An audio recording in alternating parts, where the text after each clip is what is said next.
Hello students, কেমন আছো সবাই? তো তোমাদের জন্য তোমাদের এইচএম ক্লাসরুমে আজকে একটা নতুন টপিকস নতুন ক্লাস নিয়ে উপস্থিত তোমাদের হিরক স্যার। তো বুঝতেই পারছো, আজকে আমরা স্কেলার ভেক্টরের 9 নম্বর ক্লাসে আলোচনা করব রিজলিউশন অফ ভেক্টরের বিভাজন। তো চ্যানেলে যারা নতুন এসেছো চ্যানেলটা সাবস্ক্রাইব করে নাও এবং প্রত্যেকটা ক্লাস সবার আগে জানার জন্য, প্রত্যেকটা ক্লাসের নোটিফিকেশন পাওয়ার জন্য নোটিফিকেশনটা অন করে নাও। তো চলো শুরু করা যাক আজকের ক্লাস, স্কেলার ও ভেক্টরের ভেক্টর বিভাজন। তো ভেক্টর বিভাজন কি? এর আগে দেখো আমরা দেখে এসেছি ভেক্টরের লব্ধি যখন বের করেছি, দুই বা ততোধিক ভেক্টর তাকে আমরা একসাথে সংযোজন করেছি এবং আমরা ভেক্টরের লব্ধি পেয়েছি। একইভাবে ওই ভেক্টরকে আমরা দুই বা ততোধিক উপাংশে আমরা ভাঙতেও পারবো। এই যে একটা ভেক্টরকে দুই বা ততোধিক অংশে ভেঙে দেওয়ার পদ্ধতি, বিভাজন করার পদ্ধতিকেই বলা হবে ভেক্টর বিভাজন। তাহলে এই পদ্ধতিকে কি বলবো? পদ্ধতিকে বলা হবে, প্রসেসকে বলা হবে অর্থাৎ রিজলিউশন অফ ভেক্টর, অর্থাৎ ভেক্টর বিভাজন। তাহলে ভেক্টর বিভাজনের পরে এই যে অংশগুলো যেগুলোকে ভাঙবো সেগুলো কি বলবো? অর্থাৎ সেগুলোকে কি বলবো? বিভাজিত অংশ, বিভাজিত অংশ বা বলবো রিজলভড পার্ট। ওকে, রিজলভড পার্ট। অথবা আমরা একে আরও একটা বলতে পারি, একে কি বলতে পারি? কম্পোনেন্ট, কম্পোনেন্টস অর্থাৎ উপাংশ, উপাংশ। তো আমরা দেখতে পাচ্ছি, দেখো, সংযোজন এবং বিভাজন দুটো বিপরীত প্রক্রিয়া। ওকে, সংযোজন এবং বিভাজন দুটো বিপরীত প্রক্রিয়া। সংযোজনের ক্ষেত্রে কিন্তু দুটো ভেক্টর একতলীয় ভেক্টর ছিল, তাই তো? কিন্তু বিভাজনের সময় আমরা একতলীয় ভেক্টর নাও পেতে পারি। অর্থাৎ কি, দুটো ভেক্টর বা ততোধিক ভেক্টরকে যখন আমরা সংযোজন করব তখন আমরা পার্টিকুলার একটাই লব্ধি ভেক্টর পাব। কিন্তু যখন একটা ভেক্টরকে আমরা বিভাজিত করব, তাকে বিভিন্ন উপায়ে বিভিন্ন পদ্ধতিতে আমরা একাধিক উপাংশে বিভাজিত করতে পারি। তো কিভাবে বিভাজিত করতে পারি উপাংশে? চলো দেখে নেওয়া যাক উপাংশ বিভাজনের প্রক্রিয়া বা প্রসেস। দুটি উপাংশে আমরা বিভাজন করব। ধরে নিলাম আর ভেক্টর ও সি ভেক্টর আর দ্বারা ডিনোট করা হচ্ছে এবং তার মানে ও অভিমুখে সূচিত করছে আর দ্বারা। এবং ধরে নিলাম এই ওসি ভেক্টরের সঙ্গে ওএম রেখা এবং ওএন রেখা যথাক্রমে আলফা এবং বিটা কোণে আনত। তো দেখো, এইবার আমরা ও এর সমান্তরাল করে সি থেকে বি বিন্দু পর্যন্ত সরলরেখা অঙ্কন করলাম এবং ও বি এর সমান্তরাল করে আমরা সি বিন্দু থেকে এ বিন্দু পর্যন্ত রেখা অঙ্কন করলাম। এতে কি পেলাম? আমরা একটা সামান্তরিক ও এ সি বি পেলাম। এবং ও একে যদি আমরা পি ভেক্টর এবং ও বিকে যদি আমরা কিউ ভেক্টর দিয়ে ডিনোট করি, তাহলে আমরা পেতে পারি actually O A equals to P কি, এবং O B equals to Q, O C equals to R. আমরা মান পেলাম। আচ্ছা, এবার দেখো, যদি এটা বি কোণ হয় তাহলে এই কোণটাও হবে বিটা, সরি বি নয় বিটা, বিটা হলে এটা হবে বিটা কোণ। এবার দেখো, এই সামান্তরিক সূত্র অনুযায়ী আমরা লিখতে পারি O C equals to O A plus O B. Okay, লেখা যায়। এবার চলো আমরা দেখি ত্রিভুজ সূত্র প্রয়োগ করে এই ত্রিভুজ ও এ সি, এখানে ত্রিভুজ সূত্র আমরা প্রয়োগ করছি। ত্রিভুজ সূত্র প্রয়োগ করে কি দেখতে পাই? O A by sine beta, O A by sine beta equals to AC, AC by sine alpha, AC by sine alpha equals to OC, OC by sine of, এই অ্যাঙ্গেলটা কত হবে? এটা যদি আলফা প্লাস বিটা হয়, এটা 180 degree minus beta, 180 degree minus of alpha plus beta.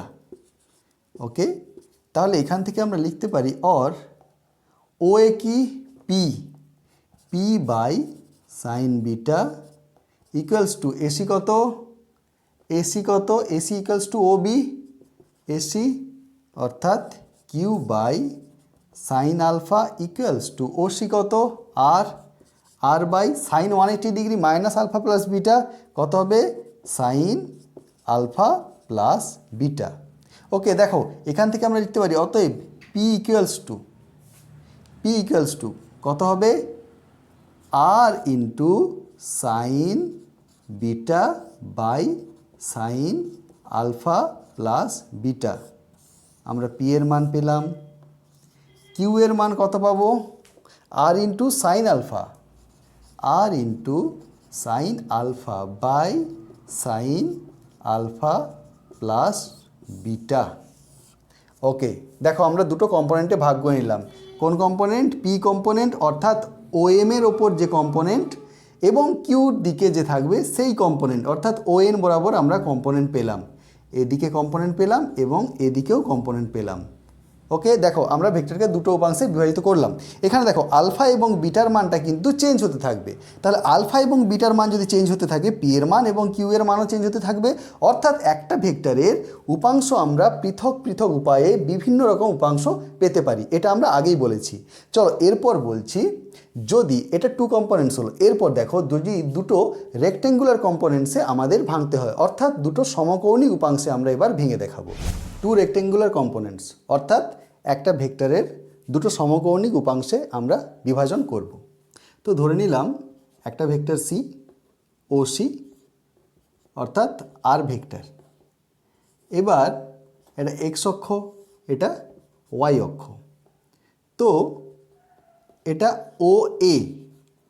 O এ উপাংশ আমাকে বের করতে হবে এবং ও বি উপাংশ আমাকে বের করতে হবে। তাহলে ও এ এবং ও বি উপাংশ বের করার জন্য আগে আমাকে দেখতে হবে এই লব্ধি ভেক্টরটা যে কোনো একটা উপাংশের সাথে কিভাবে কোণ করে আছে। ধরে নিলাম এটা আলফা কোণ করে আছে। তাহলে দেখো এই ত্রিভুজ সূত্র অনুযায়ী ত্রিভুজ ও এ সি এখান থেকে পেতে পারি। আচ্ছা দেখো যদি আমরা ধরে নিলাম ও এ বরাবর এই ভেক্টরের উপাংশ পি ভেক্টর এবং ও বি বরাবর উপাংশ কিউ ভেক্টর। ওকে চলো তাহলে আমরা যদি মানের দিক দিয়ে হিসেব করি সাইন আলফা এবং কস আলফা সমান কি লিখতে পারি? সাইন আলফা সমান এসি বাই ওসি। এসি সমান কত ওবি, তাহলে OB by AC. Okay OB by এসিকে আমরা কি লিখতে পারি? ওবি বাই এসিকে আমরা কি লিখতে পারি? Q by R. Sine alpha okay sorry এটা সাইন আলফা হবে। Sine alpha equals to AC অর্থাৎ ওবি বাই ওসি এবং কস আলফা ইকুয়ালস টু আমরা কত করব? O A by OC. O A by OC. O A কত? P by R. তাহলে আমরা লিখতে পারি P equals to R cos alpha এবং Q equals to R sine alpha. তাহলে দেখো আমরা কি পেলাম? যে উপাংশের দিকে অর্থাৎ যে দিকের সাথে কোণ করে থাকবে আলফা সেই দিকের উপাংশ হবে কস আলফা এবং তার লম্ব দিকে হবে সাইন আলফা। তাহলে এখানে আলফার মান বিভিন্ন হতে পারে। তো আলফার মান যদি 0 হয়, যদি আলফার মান 0 ডিগ্রি হয় তখন কত হবে? অর্থাৎ এটা 0 ডিগ্রি অর্থাৎ এই ভেক্টরটা দেখো, এই ভেক্টরটা কার উপর পড়বে না এই ও এর রেখাংশের উপর বা এক্স এক্সিসের সঙ্গে পড়বে। তাহলে যদি পড়ে তখন থিটা আলফা ইকুয়ালস টু 0 হলে পি কত হবে? পি কস 0 অর্থাৎ 1 পি ইকুয়ালস টু আর এবং কিউ ইকুয়ালস টু আর। আচ্ছা অ্যাকচুয়ালি দেখো পি এর দিকে যদি আর টোটালটাই থাকে তাহলে কিউ এর দিকে কি আর থাকবে? থাকার কোনো মানে হয় না। সেটা আমরা পাবো কি করে? আর ইন্টু সাইন আলফা হবে আর সাইন আলফা সাইন 0 অর্থাৎ 0। অর্থাৎ কোনো নির্দিষ্ট দিকে যদি লব্ধি ভেক্টরের সম্পূর্ণ উপাংশ থাকে তাহলে তার লম্ব দিকে তার বিভাজিত উপাংশ হবে 0। এরপর দেখো এটা গেল 1 নম্বর। 2 নম্বর যদি দেখি আলফা 45 ডিগ্রি অ্যাঙ্গেল হয়, 45 ডিগ্রি অ্যাঙ্গেল হলে কত হবে? P equals to R cos 45 degree অর্থাৎ R by √2 because cos 45 equals to 1/√2 এবং Q equals to R sine 45 degree, এখানেও লিখতে পারি আর বাই √2, অর্থাৎ সাইন 45 1/√2। তাহলে কি বলতে পারি না, একটা ভেক্টর সে যদি যে কোনো একটি উপাংশের সাথে 45 ডিগ্রি কোণ করে থাকে তাহলে তার আনুভূমিক উপাংশ এবং উল্লম্ব উপাংশের মান একই হবে। তো চলো দুটো প্রবলেম দেখে নেওয়া যাক। ফার্স্ট প্রবলেম কি বলেছে দেখো, একটা 39 বল ওয়াই অক্ষের সঙ্গে 60 ডিগ্রি কোণে আনত আছে। তো এক্স ও ওয়াই অক্ষ বরাবর বলের উপাংশ নির্ণয় করো। তাহলে এক্স ও ওয়াই অক্ষ বরাবর বলের উপাংশ নির্ণয় মানে আমাদের প্রথমেই বুঝে নিতে হবে এটা দুটো রেক্টেঙ্গুলার কম্পোনেন্টস। ওকে, এক্স অক্ষ এবং ওয়াই অক্ষ। ওকে, এক্স অক্ষ এবং ওয়াই অক্ষ। তাহলে এটা এক্স অক্ষ, এটা ওয়াই অক্ষ। দেখো কত কোণ করে আছে, ওয়াই অক্ষের সঙ্গে 60 ডিগ্রি কোণ করে আছে, ধরে নিলাম 60 ডিগ্রি কোণ করে আছে। এটা কত, এফ ও সি 60 ডিগ্রি কোণ করে আছে। তো আমাকে এখানে বের করতে হবে এফ এক্স, অর্থাৎ এক্স বরাবর বলের উপাংশ, এবং এফ ওয়াই বরাবর বলের উপাংশ। আচ্ছা, একটু ভালো করে লক্ষ্য করো, যদি ধরেই নিই এই লব্ধি ভেক্টর বা এই বলটা এক্স এক্সিসের সঙ্গে আলফা কোণ করে আছে, আলফা সমান কত হবে 90 degree minus theta, 90 degree minus theta, অর্থাৎ 90 degree minus 60 degree equals to 30 degree. Okay, alpha সমান পেলাম 30 ডিগ্রি। এবার কি পাবো, ত্রিভুজ সূত্র অনুযায়ী ও এ সি দেখো sine 30 degree equals to AC, অর্থাৎ এফ ওয়াই। এসি কত, এফ ওয়াই, এবং O A F X, O C হলো এফ। ওকে, চলো sine 30 equals to AC by OC, AC কত, F Y by OC F. অতএব F Y equals to F into sine 30, F কত 39, 30 into sine 30 half ডাইন। Okay, পেলাম আমরা 15 ডাইন, এবং কস 30 equals two পেতে পারি আমরা ও এ বাই ও সি, অর্থাৎ আমরা এখানে কত পাবো, ও এফ এক্স বাই এফ। অতএব F x equals to F into cos 30 degree. তাহলে এফ এর মান কত 39 ইন্টু কস 30 √3/2 ডাইন 15 √3 ডাইন। ওকে, আমরা পেয়ে গেলাম তাহলে এক্স অক্ষ বরাবর এই বলের কম্পোনেন্ট 15 ডাইন এবং ওয়াই অক্ষ বরাবর 15 √3 ডাইন। তো প্রবলেম দেখো কি বলেছে, পি ও কিউ দুটো ভেক্টর যার অন্তর্বর্তী কোণ আলফা, ভেক্টরগুলিকে সমকৌণিক উপাংশে বিভাজিত করে প্রমাণ করতে হবে, খুব ইন্টারেস্টিং দেখো, প্রমাণ করতে হবে যে ভেক্টরদ্বয়ের লব্ধির মান P square plus Q square plus 2pq cos theta cos alpha whole to the power half, অর্থাৎ √p square plus Q square plus 2pq cos alpha. Okay, চলো তাহলে আমরা এক্স অক্ষ এবং ওয়াই অক্ষ নিলাম, ধরে নিলাম ভেক্টরটা পি, এদিকে আছে কিউ ভেক্টর, এবং ধরে নিলাম এক্স এক্সিসের সঙ্গে আলফা কোণ করে আছে। তো চলো আলফা কোণ কার মধ্যে করে আছে না পি এবং কিউ ভেক্টর। পি কিউ ভেক্টরের মধ্যে আলফা কোণ করে যদি থাকে, ধরে নিলাম এদিকের উপাংশগুলো এক্স এক্সিস বরাবর উপাংশ এবং এদিকটা ওয়াই এক্সিস বরাবর উপাংশ। তাহলে পি ভেক্টরের এক্সের দিকে উপাংশ কত, এক্সের দিকে উপাংশ লক্ষ্য করো ভালো করে, কত হবে পি ভেক্টরের এক্সের দিকে উপাংশ, তাহলে পি কস আলফা, তাই তো, কস আলফা কত হবে, যদি পি ভেক্টরের দিকেই এই কিউ ভেক্টরটা থাকে তাহলে হবে পি কস 0 ডিগ্রি, অর্থাৎ পি, এবং ওয়াই এর দিকে উপাংশ কত হবে না পি সাইন 0 ডিগ্রি অর্থাৎ 0। এক্ষেত্রে এবার দেখো কিউ এর এক্সের দিকে উপাংশ কত হবে এবং ওয়াইয়ের দিকে উপাংশ কত হবে। কিউ এর এক্সের দিকে উপাংশ এবং ওয়াইয়ের দিকে উপাংশ।